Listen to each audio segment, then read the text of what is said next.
درنو افغانانو، راغلو میلمنو، ښه ستړو میلمنو، زما د زړه له کومې درنښت او سلامونه ومنئ. د مشرانو چې خبرې وکړې ټولې مسلې حل کړې. زه د ټولو سره موافق یم او کوم وړاندیزونه چې دوی وکړل زه دا ژمنه کوم چې دوی سره به اوږه په اوږه ودرېږم.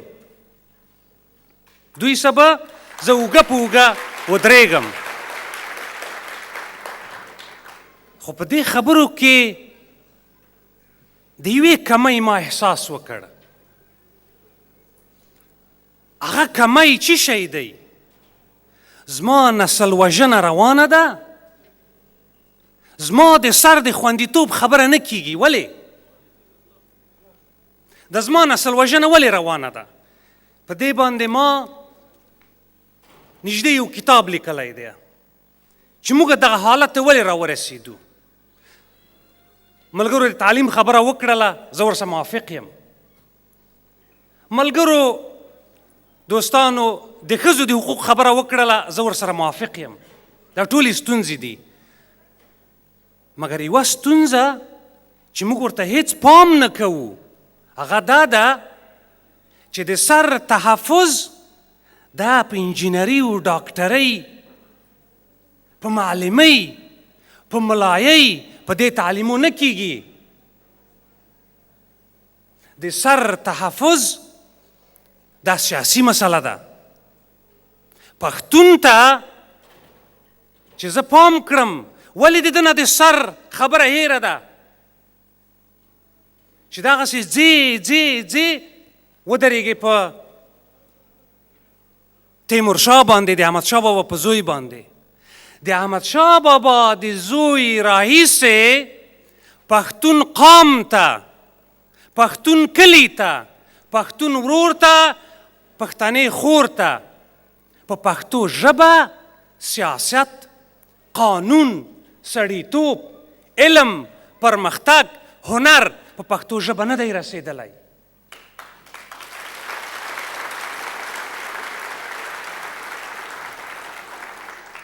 همدغسې ده که نه ده؟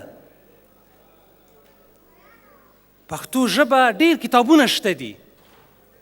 پښتو ژبه حتی د طبابت کتابونه شته دي. خو په پښتو ژبه د 2500 کاله پښتون کلي ته، زما ګومل ته، زما لر و بر پښتون ته، افغان ته سیاست، قانون، انسانیت، پرمختګ، هنر او علم په پښتو ژبه نه دی رسېدلی. نو دا تشه بیا چا ډکه کړله؟ دغه د خبرې ځای دی، دې ته پام وکړئ. دغه تشه پرون مغول ډکه کړله، بیا انګریز ډکه کړله، نن یې پنجابی ډکوي. د پنجابي، د مغول او د انګریز چل په څه کې و؟ هغه زما ماشوم ته، زما کلیوال ته، زما مشر ته، زما ورور ته او زما خور ته د دین نه چې کوم سیاسي او کلتوري پوډر او تریاک جوړ کړل، زه یې پې بېسده کړم. نن واسکټ اغوندم، ځان الوځومه. ستونزه دغلته ده.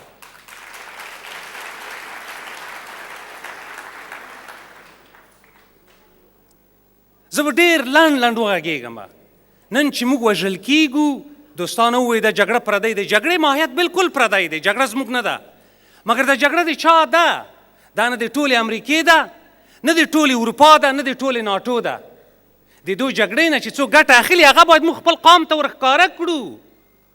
که ته بیا ټولې امریکې او ناټو سره جګړه کوې، بیا نو ولې وایې چې ما ته تعلیم راکړه، ما ته پوهنتون راکړه، ما سره مرسته وکړه؟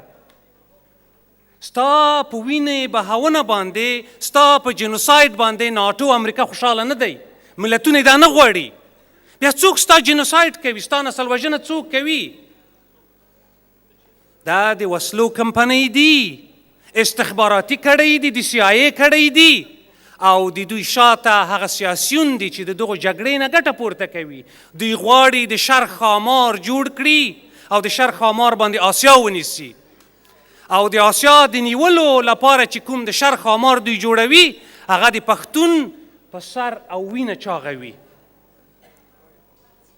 ولې په کابل کې دې ته پام وکړئ، ولې په کابل کې تر ټولو نه ستر وحشي فرعوني جنایتکاران دی حاکموي او د هغو کار څه شی دی؟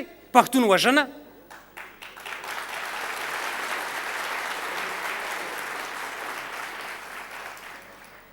دوستم 14,000 کسان ټوله دنیا په خبره ده تسلیم شوي طالبان، دا یې بیخي تسلیم شوي یهودان. 14,000 یې تیر کړل، مګر دغه امریکې راوسته په ارګې کېنوو. نن بیا تللی شمال کې پښتانه وژني. ګورئ لوبه داسې جوړه ده، پښتانو راویښ شئ. اوس د پښتو سیاست خبره واورئ. ډاکټري روانه ده، انجینري روانه ده، معلم روان دی، هر څه کېږي په افغانستان کې. په پښتو سیاست نه کېږي. د پښتو په ژبه باندې پښتون ته د سر تحفظ خبره نه کېږي. زه به تاسو دغه خبره وکړم. د لوبه چې نن په موږ روانه ده، د لوبې قصه دغه ده. پښتون مظلوم کړه، د عدله یې محروم کړه، بیا یې په سیاسي او کلتوري پوډرو تریاکو چې زه دوی ته ساکپات وایم په دې باندې بیا مسموم کړه. یا یې د دوستم غلام کړه، یا یې د مافیایي کړیو سره په پیسو لګیا کړه، یا یې سیاسي ملنګ که وایي نه جوړېږي افغانستان، توبه مې ده. ډېر خلک به همدا اوس ناست وي، زړه توري دي، افغانستان نه جوړېږي. دا د لوبې برخه ده چې ته زړه توری کړی یې. او یا واسکټی درنه جوړ کړي، وایي ته جهاد کوې. او دا څوک کوي؟ د دو تحفظ څوک کوي؟ د دغو جنایتکارانو ملاتړ څوک کوي؟ همدغه د وسلو کمپنۍ، همدغه استخبارات، همدغه د امریکې او د ناټو د ځواک خانان. بیا دغه پښتون چې لاړو طالب شو. خو تاسو د ملا منصور د عدالت خبرې واورئ، تاسو د نورو طالبانو خبرې واورئ. هغه څه ورته وایي؟ ته جهاد کوي، یهودو نصارا مقابل کې ته جهاد کوي، مجاهد یې. بیا څوک وله؟ افغان وله، پښتون وله، انجینر وله، ډاکټر وله. او په دې قصه باندې امریکا خبره ده. ولې نه ده خبره؟ د دو ISI ملاتړ څوک کوي؟ د امریکې جنرال ډمفورد وایي، مکمولن وایي، خپل ملت ته شکایت کوي، وایي طالب او ISI زما عسکر و افغان وژني، خو زه د دې حق نه لرم. غوږ شئ دې خبرې ته، دا په ریکارډ پرته ده. امریکایي جنرال وایي زه د دې حق نه لرم چې د طالب مشرتابه و ISI په پاکستان کې بناکه کړم، بن لادن ویشتی شم، خدا نه ولم. د دغو ISI او د دغو طالب مشرتابه ملاتړ څوک کوي؟ دې خواته د سترو وحشي فرعوني جنایتکارانو ملاتړ څوک کوي؟ دې خواته دوه ښاماره یې جوړ کړي دي او په دې دواړو باندې پښتون جنوساید روان کړی تر څو د وسلې خرڅې شي، د دوی پیسې جوړې شي. بل رقم خو دوی پیسې نشي ګټلی. نو اوس که تاسو غواړئ چې د حل لاره پیدا کړئ، حل لاره همدغه د ملګرو دغه ساکپات شنډ کوي، سیاسي او کلتوري پوډرو تریاک. زه یو درته وایم، جومات کې چې ملا صاحب په شهید باندې خبرې کولې، چې دعا یې شروع کړله، شهید صفتونه او جنتونه یې شروع کړل، نو د 2 دقیقو زیات اجازه مه ورکوئ. ورته ووایه ملا صاحب د دې محراب نه ستا مسؤلیت او فرض دا نه دی چې شهید وستایې د ته هورې وغواړې. ستا مسؤلیت فرض دغه دی چې ان الله یامر بعدل والاحسان. ته به عدل غواړې د شهید ته. او بل ځای کې په قاتل باندې خدای لعنت وایي، ته به په قاتل باندې لعنت وایي. او بل ځای کې ملا صاحب تا ته قرآن امر کوي فی القصاص حیات، نه دی ویلي فی صلح حیات، فی القصاص حیات. ته به عدل غواړې، عدل کې به ژوندون پاتې کېږي. ستا نسل چې نن په ورکېدو دی، موږ په پایڅو ویښتو اخته یو، د شهید په دعاو په خیراتو اخته یو. موږ عدل نه غواړو، د خدای سره دښمني کوو. نو ملا صاحب ته به وایي دا ستاسو ټول مسؤلیت شو. تاسو به په خپله هرې افغان وژنې پیښې ته د پیغور په سترګه ګورئ، لعنت به پې وایئ. او زما ټکی دغه دی، هرې افغان ناحقه وژنې ته به ستر وحشي فرعوني جنایت وایئ، عامل ته به ستر وحشي فرعوني جنایت کوونکی وایئ، او د دو به محاکمه غواړئ. دو سره به سوله نه کوئ، د دو به محاکمه غواړئ په دې چې خدای په ته امر کړی، بشریت دغه کار کوي. نو موږ به د انسانیت او د بشریت د قرآن په قانون کې د دغو قوانینو په رڼا کې چې بشریت باقي کېږي دا کار به کوو. دومه خبره دا ده افغانستان تر هغې نه جوړي 15 وارې افغانستان ټوټې شوی دی 15 وارې افغانستان د کابل 15 وارې ړنګ شوی دی ولې ړنګ شوی دی موږ دوه ټوټې یو دواړه ټوټې غوښې او هډوکي یو روح نه یو ملت روح نه لرو تر څو چې ډیورنډ کرښه ړنګه نه کړئ او پښتون ملت افغان ملت یو ځای نه کړئ 1000 کاله نور تیر شي 1000 وارې ته کابل جوړ کړې 1000 وارې پېښور جوړ کړې بیا به ړنګېږې بیا به ړنګېږې بیا به ړنګېږې نو دې دپاره به ته ستا شعار څه وي کابله یې غوږ شه کابله یې غوږ شه ستا شعار به دا وي کوزه پښتونخوا مې خاوره ده او دا خبره ما د پاچا صاحب نه زده کړې ده مور مې ده عزت مې دی ولس مې ناموس دی ته یو انچ خاورې یو ناموس نه یم تیر دا ستا شعار شو کابله پېښوريه ښه غوږ شه ستا شعار به دا وي شعرونه پرېږدئ اوس شعار به جوړوئ عمل به کوئ کابل و قندهار مې د پلار کور دی عزت مې دی مور مې ده ولس مې ناموس دی ته یو انچ خاورې یو ناموس نه یم تیر ډیورنډ کرښه ړنګه شوه ستا په ذهن کې وطن یو شو او درېیمه خبره آخري خبره ده زه خلاص یم هو